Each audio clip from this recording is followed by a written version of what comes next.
Hello and welcome to another video. I hope that you are all very well. Today I'd like to talk about the handbrake. Is it compulsory that we use the handbrake in the driving test?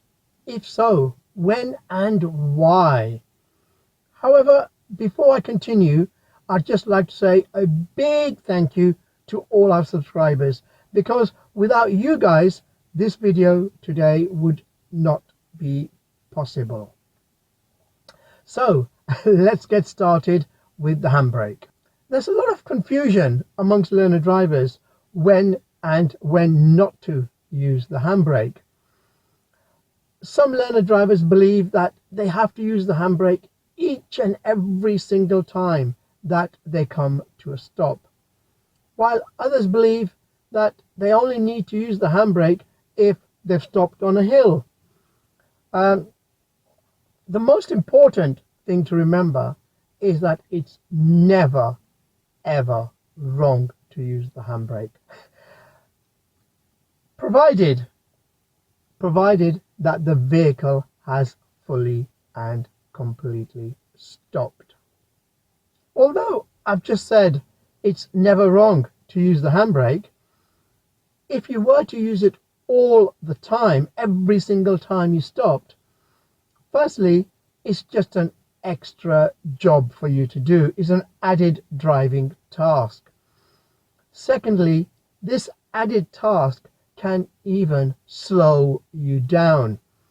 It can distract you from carrying out other driving jobs, more important driving jobs, for example, making observations.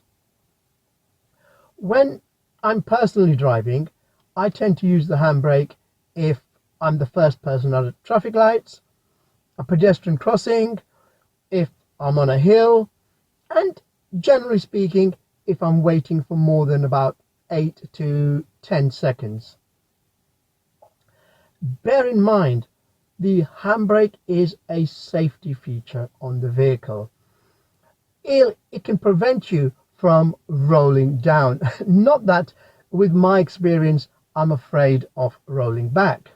It also prevents the vehicle from shooting forward in the event of a collision from the back. Let me give you a little example. If you were waiting patiently at a zebra crossing, so you're waiting for the pedestrian to cross the road, and all of a sudden a vehicle comes fast behind you and smashes you in the back, your car will go forward and hit the pedestrian in front. The driver behind may be responsible for the accident, they may be responsible for hitting your vehicle, but you are liable. You are responsible for hitting the pedestrian. Which is why when I'm the first person at traffic lights or a pedestrian crossing, I always use my handbrake.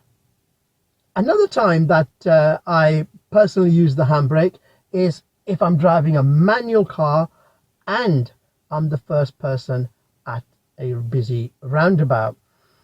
So the traffic just keeps on coming from the right and there's hardly any gaps. When you do get a gap, it's only a gap of 1 second. So what I tend to do, I have my foot on the accelerator pressed about thickness of a pound coin. I have the clutch up to the biting point and my hand on the handbrake. So I am fully prepared to go. When I see the gap, the handbrake goes down and the car shoots forward.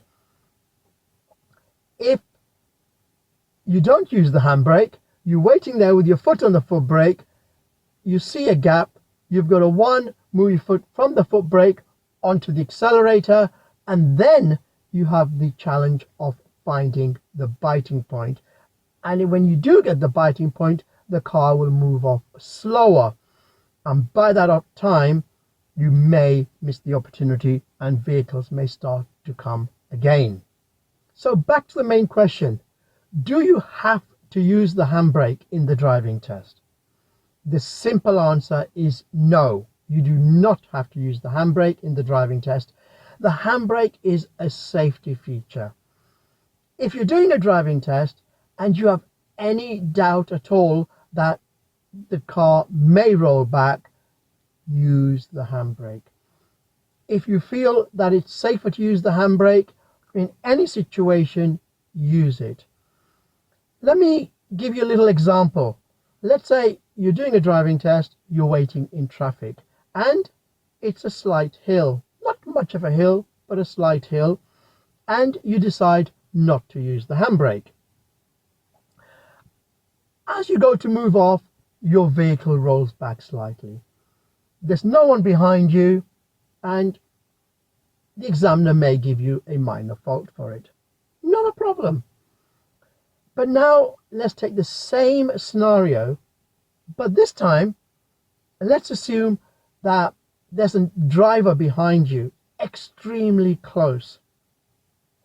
So same as before, you try to move off and the car rolls back slightly. But this time the driving examiner slams on the dual controls because they do not want to take the risk of you hitting the driver behind. Once the examiner uses the dual controls, you will fail the driving test. Now, let's assume that you're not taking a driving school car. Let's assume you're taking your own car, friend's car, family members. Same thing though. You're on a hill and there's a car very close behind you. As you go off, to move off, the car rolls back slightly. The driving examiner cannot press the dual controls because there are no dual controls in your car, but they can shout, "Brake!"